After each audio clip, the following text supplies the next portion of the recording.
हरिः ॐ विश्वस्मै नमः। विश्वं विष्णुर्वषट्कारो भूतभव्यभवत्प्रभुः भूतकृद्भुतभृद्भावो भूतात्मा भूतभावनः भूतात्मा परमात्मा च मुक्तानां परमागतिः अव्ययः पुरुषः साक्षी क्षेत्रज्ञोऽक्षर एव च योगो योगविदां नेता प्रधानपुरुषेश्वरः नारसिंहो वपुः श्रीमान् केशवः पुरुषोत्तमः सर्वशर्वशिवस्थाणुर्भूतादिर्निधिरव्ययः सम्भवो भावनो भर्ता प्रभवः प्रभुरीश्वरः स्वयंभूशम्भुरादित्यः पुष्कराक्षो महास्वनः अनादिनिधनो धाता विधाता धातुरुत्तमः अप्रमेयो ऋषिकेश पद्मनाभोऽमरप्रभुः विश्वकर्मा मनुस्पष्टास्थविष्ठस्थविरो ध्रुवः अग्राह्यः शाश्वतो कृष्णो लोहिताक्ष प्रतर्दनः प्रभुतस्त्रिककुब्धाम पवित्रं मङ्गलं परम् ईशान प्राणद प्राणो ज्येष्ठ श्रेष्ठ प्रजापतिः हिरण्यगर्भो भूगर्भो माधवो मधुसूदनः ईश्वरो विक्रमी धन्वी मेधावी विक्रमक्रमः अनुत्तमो दुराधर्ष कृतज्ञ कृतिरात्मवान् सुरेश शरणं शर्म विश्वरेता प्रजाभवः अह संवत्सरो व्याल प्रत्यय सर्वदर्शनः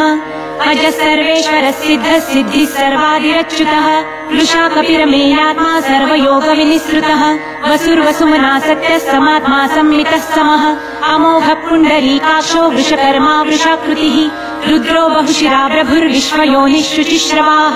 अमृत शाश्वतस्थाणुर्वरारोहो महातपः सर्वगः सर्वविद्वानुर्विश्वक्सेनो जनार्दनः वेदो वेदविदव्यङ्गो वेदाङ्गो वेदवित्तविः लोकाध्यक्ष सुराध्यक्षो धर्माध्यक्ष कृताकृतः चतुरात्मा चतुर्व्यूह चतुर्दंष्ट्रचतुर्भुजः भाजिष्णुर्भोजनं भोक्ता सहिष्णुर्जगदादिजः अनघो विजयो जेता विश्वयोनि पुनर्वसुः उपेन्द्रो वामन प्रांशुर्मोघः शुचिरुर्जितः अतीन्द्रः संग्रहः सर्गो धृतात्मा नियमो यमः वेद्यो वैद्यः सदा योगी विरहा माधवो मधुः अतीन्द्रियो महामायो महोत्साहो महाबलः महाबुद्धिर्महावीर्यो महाशक्तिर्महाद्युतिः अनिर्देशवपुः श्रीमान् मेयात्मा महाद्रिधृकः महेश्वासो महीभर्ता श्रीनिवासः सताङ्गतिः अनिरुद्धः सुरानन्दो गोविन्दो गोविदाम्पतिः मरीचिरदमनो हंसः सुपर्णो भुजगोत्तमः हिरण्यनाभः सुतपा पद्मनाभ प्रजापतिः अमृत्युः सर्वदृक्सिंहः सन्धाता सन्धिमान् स्थिरः अजो दुर्मर्षणः शास्ता विश्रुतात्मा सुरारिः गुरुर्गुरुतमो धाम सत्यः सत्यः पराक्रमः निमिषो निमिषस्रग्वी वाचस्पतिरुदारधिः अग्रणिग्रामणि श्रीमान् न्यायो नेता समीरणः सहस्रमूर्धा विश्वात्मा सहस्राक्षः सहस्रपात् आवर्तनो निवृत्तात्मा संवृत्तः सम्भ्रमर्दनः अह संवर्तको वह्निरनिलो धरणीधरः सुप्रसाद प्रसन्नात्मा विश्वधृग्विश्वभुग्विभुः सत्कर्ता सत्कृतः साधुर्जन्धुर्नारायणो नरः असंख्येयो प्रमेयात्मा विशिष्टः शिष्टकृच्छुचिः सिद्धार्थः सिद्धसङ्कल्पः सिद्धिदः सिद्धिसाधनः वृषाही वृषभो विष्णुर्वृषपर्वा वृषोदरः वर्धनो वर्धमानश्च विविक्तः श्रुतिसागरः सुभुजो दुर्धरो वाग्मी महेन्द्रो वसुदो वसुः नैकरूपो बृहद्रूपः शिपिविष्टप्रकाशनः ओजस्तेजोदुतीधरः प्रकाशात्मा प्रतापनः रुद्रस्पष्टाक्षरो मन्त्रश्चन्द्रांशुर्भास्करद्युतिः अमृतांशुद्भवो भानु शशबिन्दुः सुरेश्वरः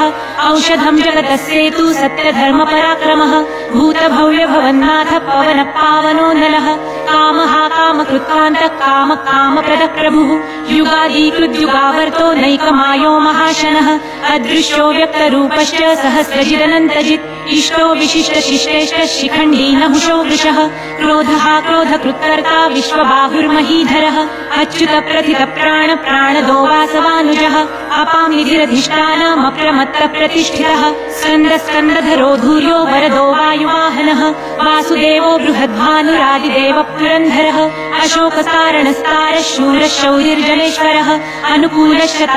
पद्मी पद्मनिभेक्षणः पद्मनाभोरविन्दाक्ष पद्मगर्भशरीरभृत् महर्धिर्रुद्धो वृद्धात्मा महाक्षो गरुडध्वजः अतुलशरभो भीमः समयज्ञो हविर्हरिः सर्वलक्षणलक्षण्यो लक्ष्मीवान् समितिञ्जयः विक्षरो रोहितो मार्गो हेतुर्दामोदरः सः महीधरो महाभागो वेगवानम्मिताशनः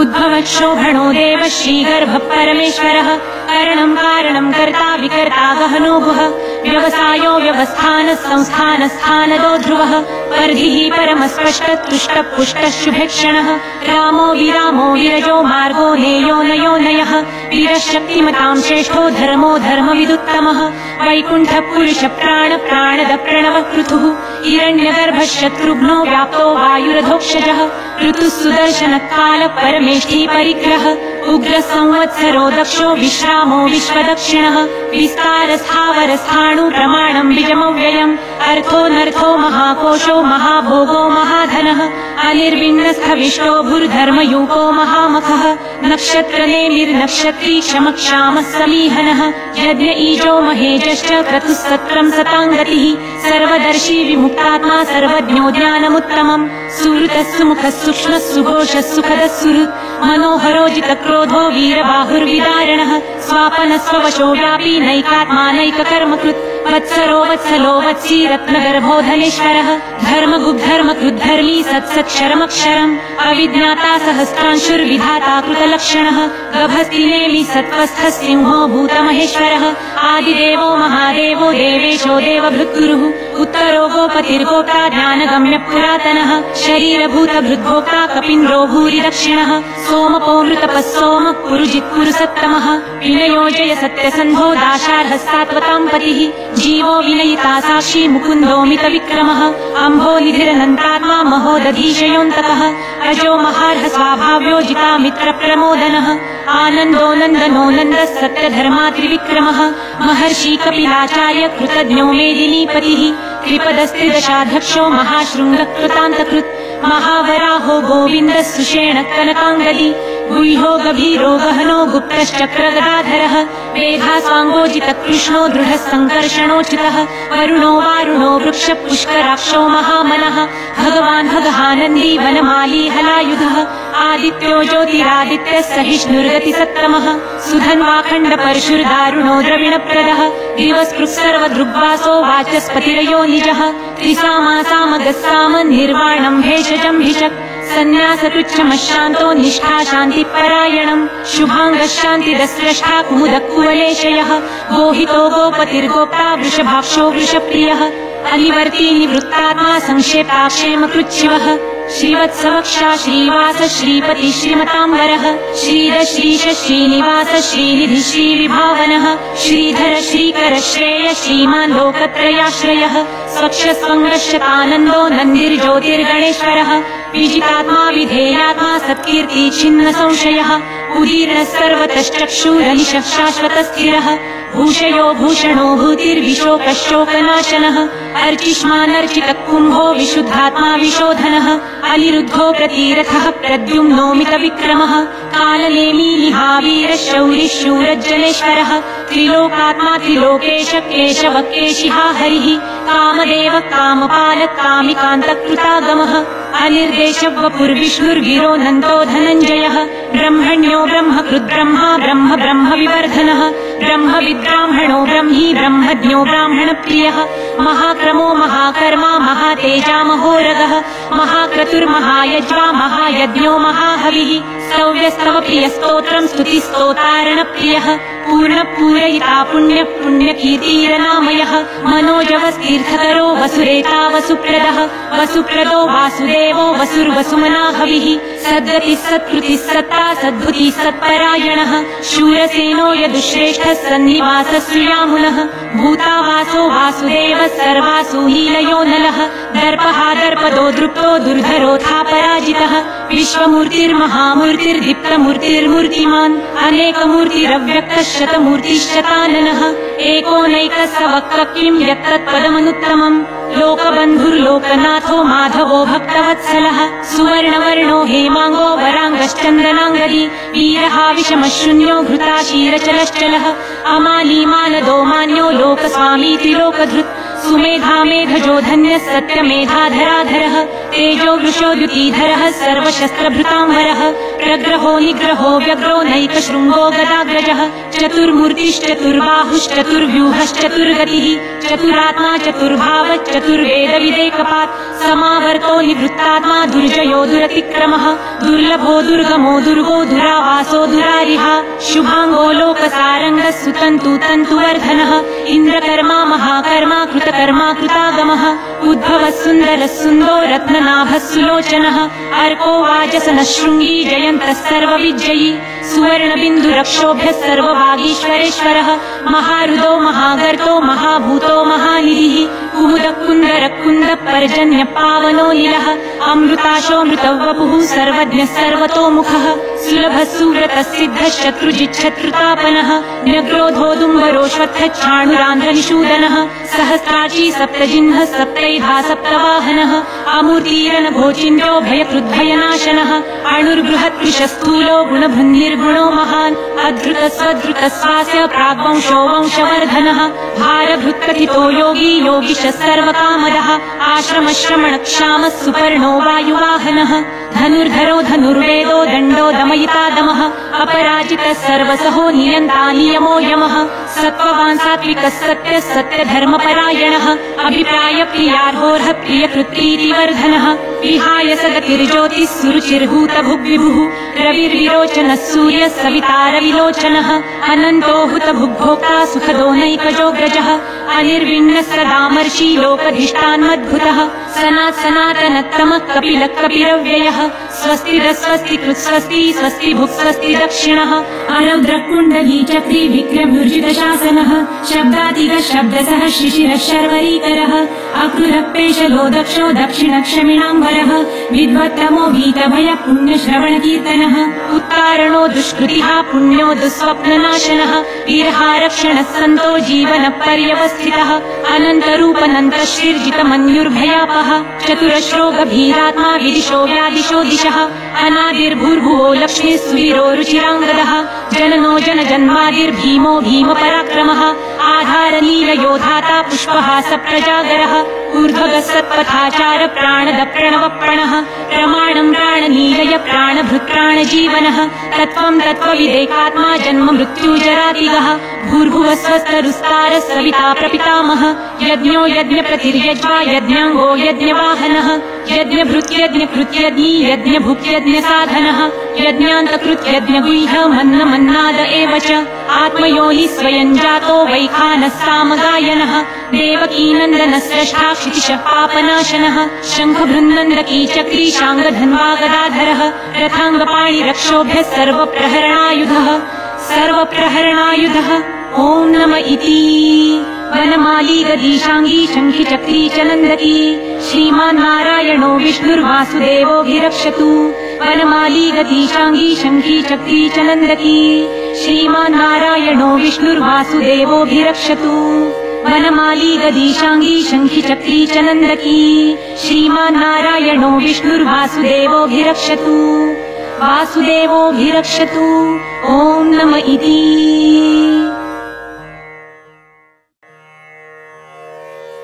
श्री सुक्तम्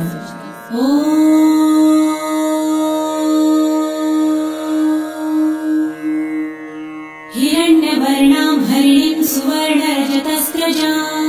चन्द्रां हिरण्मयीं लक्ष्मीं जातवेदो महावह ताम आवह जातवेदो लक्ष्मीमलपगामिनीं यस्यां हिरण्यं विन्देयं गामश्वं पुरुषानहम् अश्वपूर्वां रथमध्यां हस्तिनादप्रबोधिनीं श्रियं देवीमुपह्वये श्रीर्मा देवी जुषतां कासोस्मितां हिरण्यप्राकारां आर्द्रां ज्वलन्तीं तृप्तां तर्पयन्तीं पद्मे स्थितां पद्मवर्णां तामिहोपह्वये श्रियं चन्द्रां प्रभासां यशसा ज्वलन्तीं श्रियं लोके देवजुष्टामुदारां तां पद्मिनीं शरणमहं प्रपद्ये लक्ष्मीर्मे नश्यतां त्वां वृणे आदित्यवर्णे तपसोऽधिजातो वनस्पतिस्तव वृक्षोऽथ बिल्वः तस्य फलानि तपसानुदन्तु मायान्तरायाश्च बाह्या अलक्ष्मीः उपैतु मां देवसखः कीर्तिश्च मणिना सह प्रादुर्भूतोऽसुराष्ट्रेऽस्मिन् कीर्तिमृद्धिं ददातु मे शुत्वपासामलां ज्येष्ठाम् अलक्ष्मीं नाशयाम्यहम् अभूतिं समृद्धिं च सर्वानिर्णुद मे गृहात् गन्धद्वारां दुराधर्षां नित्यपुष्टां करिषिणीम् ईश्वरीं सर्वभूतानां तामिहोपह्वये श्रियम् मनसः काममाकुतिं वाचः सत्यमशीमहि पशूनां रूपमन्नस्य मयि श्रीक्षेयतां यशः कर्दमे प्रजाभूता मयि सम्भव कर्दम श्रियं वासय मे कुले मातरं पद्ममालिनीम् आपसृजन्तु सिद्धानि चित्रितवस मे गृहे निज देवीं मातरं श्रियं वासय मे कुले आर्द्रां पुष्करिणीं पुष्टिपिङ्गलां पद्ममालिनीम् चन्द्रां हिरण्मयीं लक्ष्मीं जातवेदो म आवह आर्द्रां यकरिणीं यष्टिं सुवर्णां हेममालिनीम् सूर्यां हिरण्मयीं लक्ष्मी जातवेदो म आवह ताम आवह जातवेदो लक्ष्मीमनपगामिनीम् यस्यां हिरण्यं प्रभुतं गावो दासोऽश्वान् विन्देयं पुरुषानहम् यशुचिः प्रयतो भूत्वा जिहुयादाजमन्वहम् सूक्तं 15 च श्रीकामः सततं जपेत् पद्मानने पद्म उरु पद्माक्षी पद्मसम्भवे तन्मे भजसि पद्मक्षी येन सौख्यं लभाम्यहम् अश्वदायै गोदायै धनदायै महाधने धनं मे लभतां देवी सर्वकामाश्च देहि मे पद्मानने पद्मविपत्रे पद्मप्रिये पद्मदलायताक्षी विश्वप्रिये विष्णुमनोनुकूले त्वत्पादपद्मं मयि सन्निधस्त्वम् पुत्रपौत्रं धनं धान्यं हस्ताश्वादिगवेरथम् प्रजानां भवसि माता आयुष्मन्तं करोतु मे धनमग्निर्धनं वायुर्धनं सूर्यो धनं वसु धनमिन्द्रो बृहस्पतिर्वरुणं धनमस्तु मे वैनतेय सोमं पिबतु वृतः सोमं धनस्य सोमिनो मह्यं ददातु सोमिनः न क्रोधो न च मात्सर्य न लोभो नाशुभामतिः भवन्ति कृतपुण्यानां भक्तानां श्रीसूक्तं जपेत् सरसिजनिलये सरोजहस्ते धवलतरां सुखगन्धमाल्यशोभे भगवती हरिवल्लभे मनोज्ञे त्रिभुवनभूतिकरी प्रसीद मह्यम् विष्णुपत्नीं क्षमां देवी माधवी माधवप्रियां लक्ष्मीं प्रियसखीं देवीं नमाम्यच्युतवल्लभाम् महालक्ष्मीं च विद्महे विष्णुपत्नी च धीमहि तन्नो लक्ष्मी प्रचोदयात् श्रीवर्चस्वमायुष्यमारोग्यमाविधाच्छोभमानं मह्यते धान्यं धनं पशुं बहुपुत्रलाभं शतसंवत्सरं दीर्घमायुः ॐ शान्ति शान्ति शान्तिः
प्रचोदयात्।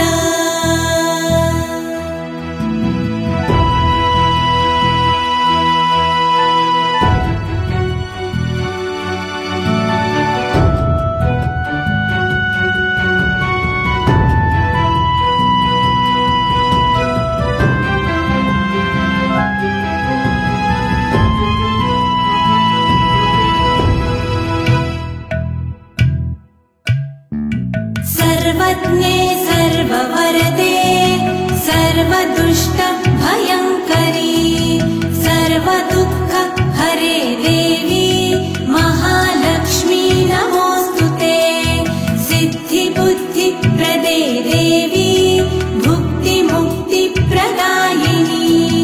मन्त्रमूर्ते सदा देवी महालक्ष्मी नमोऽस्तुते। महादेव्यै च विद्महे विष्णुपत्न्यै च धीमहि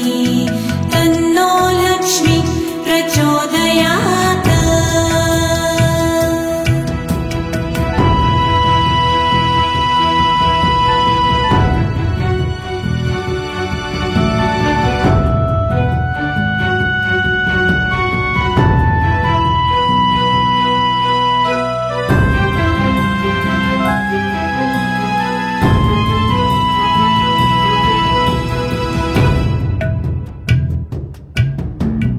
आद्यन्तरहिते देवी आद्यशक्ते महेश्वरी योगदे योगसम्भूते महालक्ष्मी नमोऽस्तुते। स्थूलसूक्ष्म महारौद्रे महाशक्ते महोदरी महापाप हरे देवी महालक्ष्मी नमोऽस्तुते। महादेव्यै च विद्महे विष्णुपत्न्यै च धीमहि तन्नो लक्ष्मी प्रचोदयात्।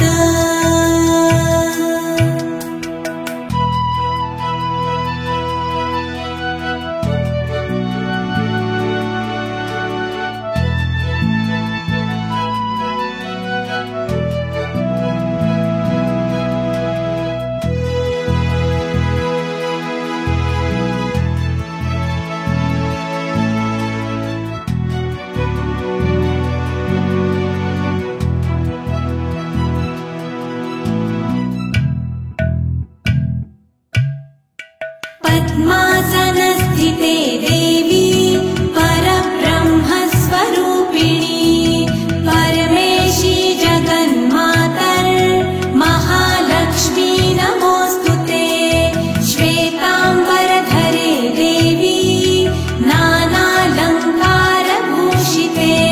जगत्स्थिते जगन्मातर् महालक्ष्मी नमोऽस्तुते। महादेव्यै च विद्महे विष्णुपत्न्यै च धीमहि तन्नो लक्ष्मी प्रचोदयात्।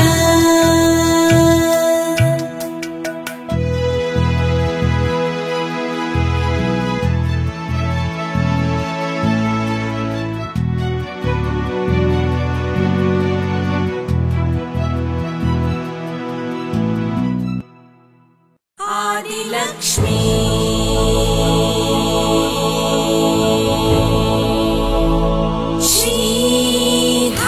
श्रीधनलक्ष्मी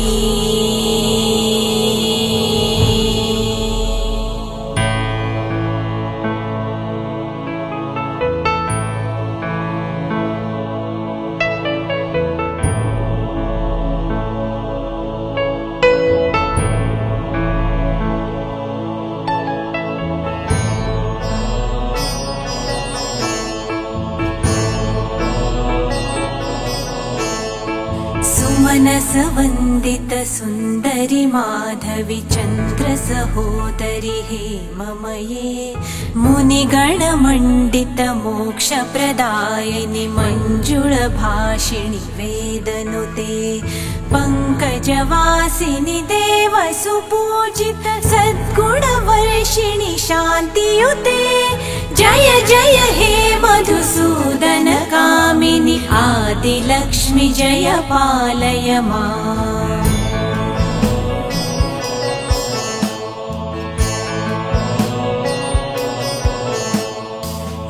कलिकल्मषनाशिनि कामिनि वैदिकरूपिणि वेदमये क्षीरसमुद्भव मङ्गलरूपिणि मन्त्रनिवासिनि मन्त्रनुते मङ्गलदायिनि अम्बुजवासिनि देवगणाश्रितपादयुते जय जय हे मधुसूदन कामिनि धान्यलक्ष्मि जय पालय माम् जय वरवर्णिनि वैष्णवि भार्गवि मन्त्रस्वरूपिणि मन्त्रमये सुरगणपूजित शीघ्रफलप्रद ज्ञानविकासिनि शास्त्रनुते भवभयहारिणि पापविमोचनि साधुजनाश्रितपादयुते जय जय हे मधुसूदन कामिनि धैर्यलक्ष्मि जय पालय माम्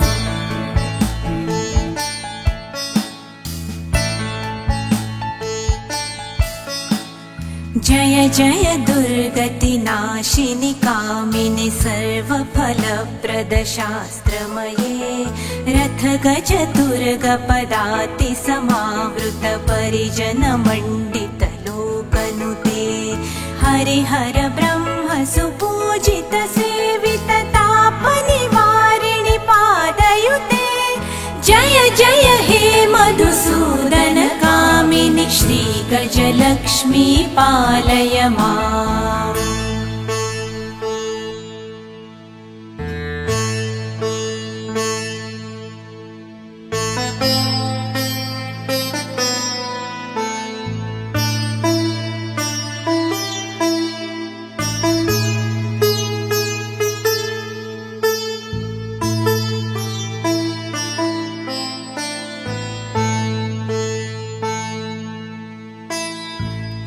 खगवाहिनि मोहिनि चक्रिणि रागविवर्धिनि ज्ञानमये गुणगणवारिधि लोकहितैषिणि सप्तस्वरवरगाननुते सकलसुरासुरदेव मुनीश्वर मानव वन्दित पादयुते जय जय हे मधुसूदन कामिनि सन्तान लक्ष्मी पालय माम् जय कमलासनि सद्गतिदायिनि ज्ञानविकासिनि गानमये अनुदिनमर्चित कुङ्कुमधूसरभूषित वासित वाद्यनुते कनकधरा स्तुति वैभव वन्दित शङ्कर देशिक मान्यपदे जय जय हे मधुसूदन कामिनि विजय लक्ष्मि जय पालय माम् प्रणत सुरेश्वरि भारति भार्गवि शोक विनाशिनि रत्नमये मणिमय भूषित कर्ण विभूषण शान्ति समावृत हास्यमुखे नवनिधिदायिनि कलिमलहारिणि कामित फलप्रद हस्तयुते जय जय हे मधुसूदन कामिनि विद्या लक्ष्मी पालय माम्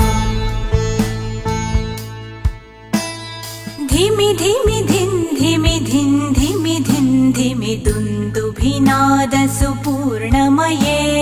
घुम घुम घुम घुम घुम घुम घुम घुम शङ्खनिनाद सुवाद्यनुते वेद पुराणेतिहास सुपूजित वैदिक मार्ग प्रदर्शयुते जय जय हे मधुसूदन कामिनि श्रीधन लक्ष्मी पालय माम् जय जय हे मधुसूदन कामिनि श्रीधन लक्ष्मी पालय माम्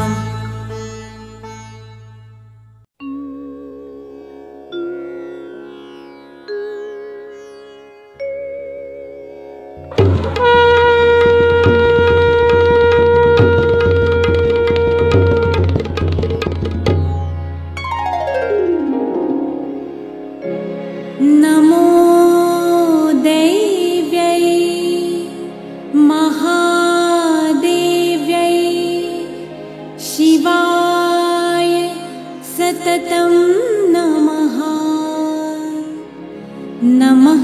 प्रकृत्यै भद्रायै नियताः प्रणतास्मताम्।